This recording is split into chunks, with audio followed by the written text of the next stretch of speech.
இதோ நான் உங்களின் ட்ரிபிள் எஸ். பெண்கள் எப்படிப்பட்டவங்க என்பதை ஒரு குட்டி ஸ்டோரி மூலயமா சொல்கிறேங்க. புலி கல்யாணம் முடித்து ரிசப்ஷன் வச்சுதாங்க. அங்கே ரிசப்ஷனுக்கு வந்த எல்லா அனிமலும் வந்து சாப்பிட்டுட்டு தள்ளி நின்று தான் வாழ்த்து சொன்னாங்களாம். அங்கே ஒரு பூனைக்குட்டியும் வந்தது. ஸோ பூனை வந்து வேகமாக ஓடி வந்து புலியினுடைய கையை கொடுத்து ஷேக் ஹேண்ட் பண்ணி வாழ்த்துக்கள் சொல்லிச்சான். உடனே புலிக்கு ரொம்ப கோவம். யாருமே என் பக்கத்தில் வரல, அவ்வளோ கர்வமாக இருந்தேன், உனக்கு என்ன பயமே கிடையாதா, நீ மட்டும் எப்படி என் கையை வந்து பிடிச்சி ஷேக் ஹேண்ட் பண்ணுறேன்.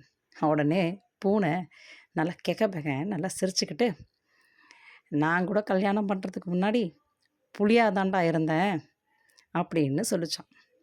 ஸோ இந்த கதை மூலயமா நான் என்ன சொல்கிறேன்னா, பெண்கள் எப்படிப்பட்டவங்க, ரொம்ப வல்லமை படைத்தவர்கள். அதாவது இந்த கதையில் வரா மாதிரி புலியை கூட பூனையாக மாற்றக்கூடிய வல்லமை படைத்தவர்கள் தாங்க நம்ம பெண்கள்.